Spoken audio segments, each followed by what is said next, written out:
Red book రహస్యం కాదు, 90 సభల్లో దాని గురించి చెప్పా లోకేష్. దానిని తెరవక ముందే జగన్ గగ్గోలు పెడుతున్నారా అన్న మంత్రి.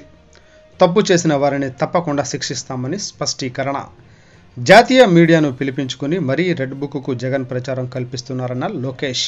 తాను రెడ్ బుక్ తెరవక ముందే జగన్ గగ్గోలు పెడుతున్నారని మంత్రి నారా లోకేష్ ఎద్దేవా చేశారు.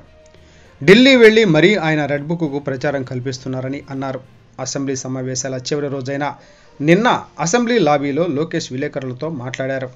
ఈ సందర్భంగా ఢిల్లీలో జగన్ లేవనెత్తిన రెడ్ బుక్ గురించి మాట్లాడడంపై స్పందించారు. రెడ్ బుక్ అనేది రహస్యమేమీ కాదని, తన వద్ద ఉన్న ఆ పుస్తకం ఉన్నట్లు దాదాపు 90 సభల్లో చెప్పానని గుర్తు చేశారు. తప్పు చేసిన వారందరి పేర్లు అందులో చేర్చి చట్ట ప్రకారం శిక్షిస్తామని అప్పట్లో చెప్పిన మాటకు కట్టుబడి ఉన్నట్లు లోకేష్ స్పష్టం చేశారు. నిజానికి తానింకా రెడ్ బుక్ తెరవనే లేదని లోకేష్ పేర్కొన్నారు.